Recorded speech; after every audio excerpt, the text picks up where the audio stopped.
Hello you guys, what is up? Welcome back to my channel. Welcome to a very exciting video that I've been in the process of figuring out, wanting to film for so long, because obviously my payday routine is probably how a lot of you guys originally found me. It's my first video to go viral. It actually recently just hit 1 million views, which is crazy, and I filmed that in November 2021. And while that video is still definitely useful, there's great information in it, a lot has changed, and so I figured it was time to film an updated payday routine, and I'm super excited to take you guys along. I feel like I've tried everything, the monthly, the weekly routine, and bi-weekly kind of just seems to work for me since that's when I get paid. So I'm super excited. I just want to say a payday routine can be as simple or as complicated as you make it. It really is just the steps that you take each payday and when payday rolls around. I think that having these set steps, one, helps you feel more comfortable with your money and less anxious. You know where your money's going, and you kind of have some control over your money. So I just want to remind everyone that this is just what I'm doing. If you guys do things in a different order, that's totally okay. There's different ways to do it depending on your pay, your paycheck model, if you work for yourself, if you have an employer, etc. Because I'm partially self-employed and my hours fluctuate a lot with my corporate job, I do things probably a little differently than when I did have a really steady 9-to-5 income. And a good example of that is, you guys will see, I don't follow a pay yourself first model anymore because my hours and my income fluctuate so much that I choose to just save and invest a big chunk at the end of the month. But you might invest and save the same amount bi-weekly because you have a consistent bi-weekly income. That I get paid bi-weekly, so I really think having a bi-weekly check-in is the perfect time to see how I'm doing on my financial goals for the year and also for the month, reflect, set new habits, and just check in on my spending. It's just what works best for me. Like I said, you can do things in whatever order works for you. There's a lot of right ways to do things when it comes to finances, and this is just how I do it. So without further ado, honestly, let's jump into it. Okay, first step for me is making sure I just have a good setup in front of me. I like to make my payday routine something fun because for so long finances were something that stressed me out. I lived paycheck to paycheck, and so I try and make it as fun as possible. So I typically will do this on a Friday morning before work. I'll sit down with a coffee and I just make sure I have everything in front of me. So I make sure I have my wallet, my phone, and then I'll have certain tabs open on my computer so I'm set up for success. So my budgeting spreadsheet, my Notion, works like pay stub system so I can check my pay stub, and then my banking and like credit card apps and whatnot. And then I'm kind of set up for success and I can jump into the actual payday routine. Reviewing my money, and this comes in multiple forms. This can be checking my credit cards and also my pay stubs. So like I said, I'm a part-time corporate employee, so my hours do fluctuate. I kind of keep a tally on my hours, and then I'm almost like a freelancer in the sense that I kind of make my hours, and at the end of the week I let my staffing department know how much I've worked. So I really make sure that my pay stub reflects that, since my pay is not the same every week. I don't work a traditional 75 hours in a pay period.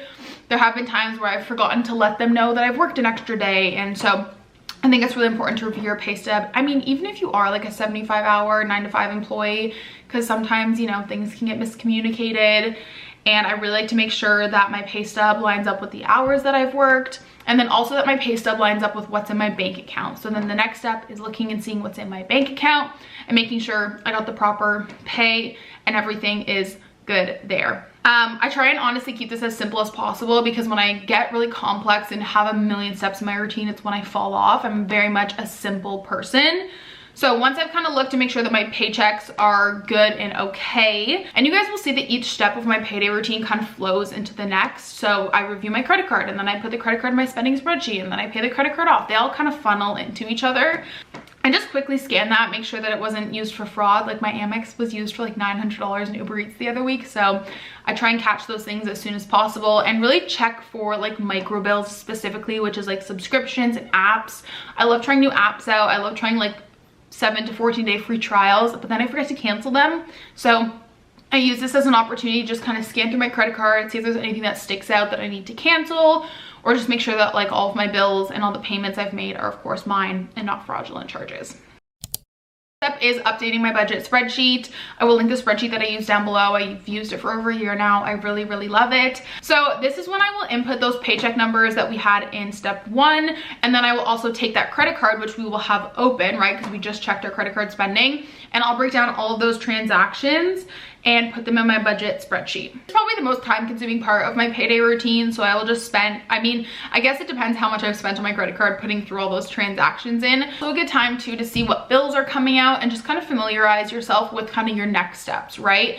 Because if I'm sitting here and it's my first paycheck of the month, I know that I have my mortgage that comes out and the car payment, etc. But I know that my car insurance isn't going to come out until the next pay. So it's a good time to kind of just, I will fill that out. And that usually takes me about 10 to 15 minutes to just fill out all of those expenses. Now, this is when it starts to become different for every person, what order you do these things in. This is just what works for me. My next step is to pay off my credit card. Now, I always pay my credit card off in full. I have a really healthy relationship with my credit card now. So I know some people might maybe wait to the end to pay off their credit card. Some people might be trying to pay off consumer debt, etc. But I'm currently in a position to have a really healthy relationship with my credit card, and I'm able to pay it off in full every 2 weeks because I truly only put on there what I can afford to put on there. And I put all of my variable expenses on there. So gas, groceries, materialistic spending, anything goes on my credit card. Get my credit card off first because it just always feels like a little win. It always feels like a little like yay moment. And my current credit card is of course the Neo financial credit card. I love it. I talk about it all the time. I always have my referral link down below. That is my current active credit card. But I get questions all the time asking about, you know, I'm not comfortable spending on a credit card yet. I'm trying to pay off debt. What would you recommend? And I just want to say I've been there. Like I said, I had about $10,000 in consumer debt when I graduated college, and I wasn't in a position to use my credit card and also pay off the debt on it. And that's something like a prepaid card comes in handy. I really love the Neo Money account and the Neo Money card. I want to say a huge thank you to Neo Financial for sponsoring today's video. Now, the Neo Money card is a really great option if you just aren't comfortable with having a credit card or another credit card and you want to practice responsible spending. I think this is a really great approach if you are trying to pay off consumer debt or you're just trying to have a healthier relationship with your spending. Product like this allows you to spend your own money, so you can load however much you want on it and you never have to worry about overspending or getting yourself into debt. But it has all the great perks that a Neo credit card has, like the cash back. I just think it's really, really great for someone who maybe is trying to develop a healthier relationship with money or doesn't want to take on a credit card. The thing about the Neo Money card is there's no credit check, you have a guaranteed approval, annual or monthly fees, and it's better than a traditional debit card in the sense that you gain that cash back at certain retailers that you get with the Neo credit card as well. And I think it's great because it incentivizes people that don't want to use credit cards to use something like the Neo Money account and the Neo Money card, because you're still getting that really great cash back while also spending responsibly. So like every time I film these videos, I always talk about credit cards, and while credit cards are great, I do recognize that not everyone is in the position to want a credit card or get a credit card or wants to improve their relationship with money. And I think something like a Neo Money card where you put a set amount of money onto the card every month to spend is a really great place to start. I always have my Neo referral link down below for you guys, and I'll also put it on the screen. A huge thank you to Neo Financial for sponsoring today's video. And let's jump back into the payday routine, but I really wanted to take my time and talk about that with you guys because I did really want to give some alternatives to credit cards. All right, so now we've updated our budget spreadsheet, we've paid off the credit card. What is next? And seeing what automated payments have come out. So I do recommend having as many of your bills on auto pay as you can if you feel comfortable with it. When I was paying off debt, I did not feel comfortable with that. Get a handle on the money in my checkings account and also pay off debt. And I honestly, you guys, was one of those people that lived literally paycheck to paycheck. Like I would have cents in my account like the day before payday. And so I didn't feel comfortable having things on auto pay because I was honestly scared they were gonna bounce. But now I do have a select few payments on auto pay. The options in Canada aren't as much as the States, and a lot of our bills are on my boyfriend's account. Check and see what bills are coming out this paycheck. So you guys will see on my spreadsheet P1 or P2 associated with my bills, and that just shows paycheck 1 or paycheck 2. For example, my car insurance always comes out on the 21st of the month, and that's typically like the second paycheck in the month. And then some of them come out bi-weekly, like my mortgage and my car payment. Bills that came out this payday for me were my mortgage and my car payment and the gym. So my car payment is $157 bi-weekly. I have a really low interest rate on my car. I have a 2017 Hyundai Elantra. So not to pay it off early just because the interest rate is so low. I'd rather put that money into investments where the return on investment is greater. My gym, I'll put that number on the screen. I don't remember exactly what it is. And then my half of the mortgage. So our mortgage, to clarify, because a lot of people thought in the last payday video my mortgage was $400 a month. I wish. Our mortgage is $1,600 a month. I split that with my boyfriend, $800 each, which makes it $400 each payday.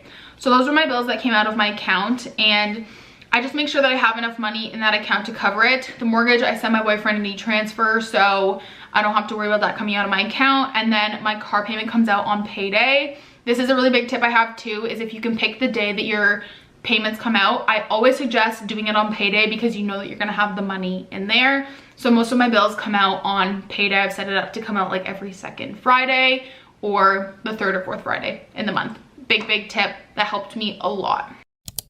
Next is allocating savings and investments.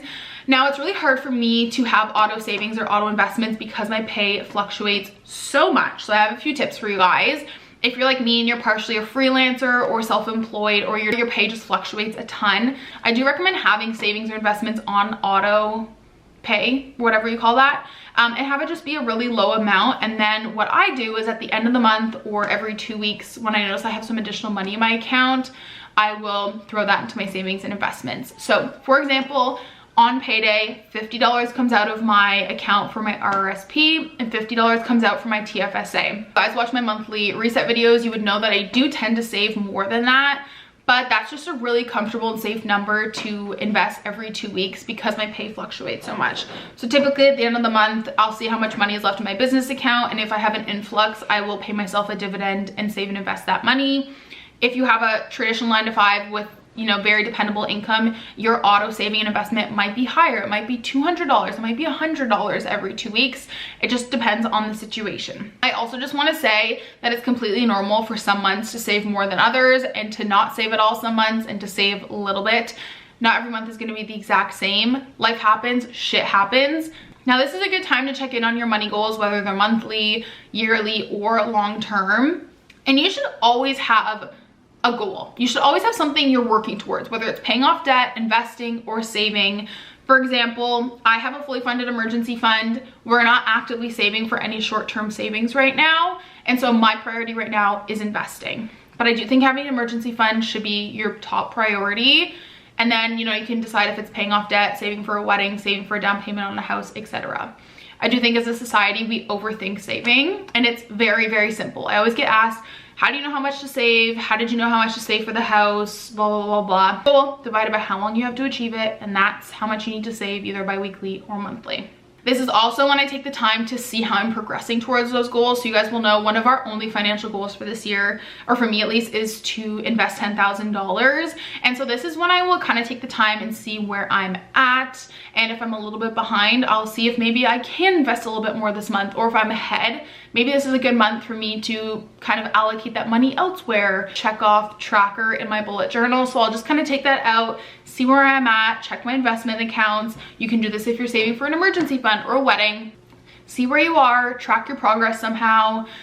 And it's just a good time to check in with your goals, I think. Okay, now we have reviewed the paycheck, paid off our credit cards, paid our bills, saved and invest. The rest stays in my account. I'm gonna do things a bit differently. If you like every dollar budget and you allocate every dollar, you might have some additional steps. I have transitioned to just a very intuitive spending model. So at this point, I'll just have XYZ amount left over in my checkings, and that should hold me over until the next payday. Like I said, I put everything on my credit card, so I do keep a big buffer in my account because my hours fluctuate, my pay fluctuates so much. I try and have about $1,000 at all times, plus whatever's left from the paycheck, right, in my account as a buffer in case I weren't to get paid, in case a big expense were to come up. You might have some extra steps in your payday routine after this point, and that's totally okay. But because I put everything on a credit card and I have a buffer in my account, this is kind of where it wraps up for me because I don't have anything else to pay. But if you are someone who has different buckets for spending, this might be when you put that money into extra buckets. Or if you're someone who's using something like a Neo Money card or a prepaid spending card, this might be when you throw money into there. This is also the time where I will decide if I have any additional money to put into my investments. So for example, I'm doing a low spend month, and so my credit card bill was actually a lot lower than usual bi-weekly. So I actually have a good amount of extra money in my checkings account that I feel comfortable moving some of it over. So this is when I'll kind of take the time to also say, you know, can I save or invest a little bit more this month? I do know that this paycheck compared to my next one is my lower bill paycheck, and that's when I tend to save a bit more. So I'm gonna sit down and kind of look through and see how much I would be comfortable moving over into investments. And then of course, updating my spreadsheet. I think I'll actually be able to move a little bit more money into my TFSA. So I'm gonna do that now so that I don't feel like impulsive, so I don't feel like I have that just sitting there to spend. Like I said, taking my tip of transferring it right away. So I think I'm gonna put an extra $250 into my TFSA. And yeah, at the end of the month, I will typically go through my business income, pay myself a dividend, and then invest that, which is why I try to invest around $1,000 a month. Alrighty guys, it's a few days later and I realized I never really took you guys through my budget spreadsheet. And if you're a visual learner like me, I know this would be super helpful. So I kind of wanted to break down what everything looks like. So over here, we have the paycheck amount that I've put in here. And then if I were to pay myself any business amount, which I paid myself $600. So my bi-weekly paycheck was $2,010, like after taxes and whatnot. Because I work a part-time corporate job, I just supplement my business income. This isn't how much the business made necessarily, but just how much I'm paying myself, because obviously income does not equal revenue when you are a business. But this is what I paid myself. So my bi-weekly paycheck was $2,000, $10.05. And then you can see over here, this is where we put the expenses in. And I'll show you guys where the expenses are after.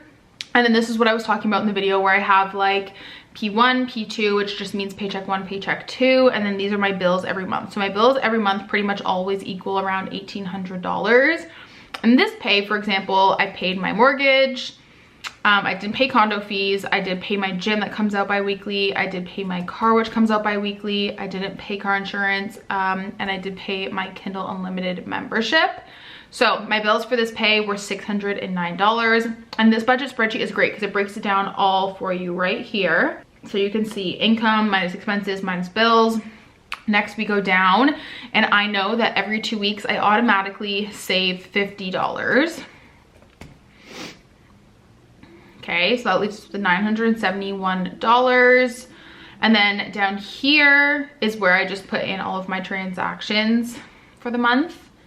So this always auto-populates to this. I get asked all the time like where I put my credit card payment, and I don't have to put it anywhere because I just put all these expenses on my credit card. So this should be my credit card number. You don't have to put it anywhere else. The only time you would put it anywhere else is if you were making an extra like payment and you had debt. I know that I have $971 to hold me off until next payday. And I actually have a bit more than that in my account. I always have about $500 of rollover, which is like my buffer. So I know that I actually have $1,471 to work with. So I'm comfortable with about $1,000 in my checking, since after bills and all that stuff, that's what's gonna be in my account until the next payday, and I put everything on a credit card. So it's not like I'm using this amount to pay my expenses. I'm comfortable putting another $450 into my TFSA, which brings this number up to $500. And then that leaves me with about $1,000 in my checking, which is kind of my comfort level to keep me going until next payday. So this just kind of sums up the whole payday routine in a quick few minutes, but hopefully this helps if you're a visual person and you kind of just want to get a quick look at it. And then from this point, this is when I would reflect on my money and see how I feel. But yeah, that's my budget spreadsheet. It's always linked down below. The last thing that I will do is journal and reflect. This is not something I'm perfect about. I'm not going to sit here and say I do this every 2 weeks, because I definitely don't. I try to because I think it's really important. I'm someone who has a lot of financial anxiety, and it's really important for me to take a step back, journal, and just reflect on my money. So I'll share some of my journal prompts with you guys. I'm not going to share like my replies, but I'll just share with you guys the journal prompts that I use. I think it's a great way to close out your payday routine, going into a new pay period, just with a clear mind and kind of maybe some goals and some actions to take on your money. One thing I really try and do is just take a moment to sit back and be grateful. I feel like in this society, it's very common to talk about, you know, the next job, making more money. I do think it's important to take a step back and realize how far you've come and just be grateful for the money you do receive. Like I said, I don't think there's anything wrong with being ambitious, thinking about the next job and how you're going to negotiate your pay. I think those are really important things to do, but also just be grateful for where you are in this moment. Like, you got a paycheck, you have a roof over your head. I'm always thinking about the next job and income I want to make to live comfortably, and we kind of forget what we have right now. And here are some of the journal questions I ask myself, and you don't have to write these down. Even sometimes I'll just like reflect in my head on a walk or talk to myself. It's totally fine. So I always ask myself what my biggest money win was for the pay period. Where did I spend money that I wasn't planning to? It happens, shit happens, unexpected bills come up, it's life. Where did you enjoy spending your money? Where did you not enjoy spending your money? How do you feel about money in this current moment? And what can you change or keep doing for the next few weeks? So those are the questions I ask myself. I hope you guys enjoyed this updated payday routine and it was helpful for you guys. Let me know down below what other money videos you want to see. I would love to know. As always, I hope you take a moment to like this video and subscribe. It helps me out so much. Lets YouTube know that you enjoyed this video. I hope you'll consider sticking around. We have a lot of fun on my channel, talking all about getting through life in your 20s unfiltered, and I'll talk to you guys next time. Bye!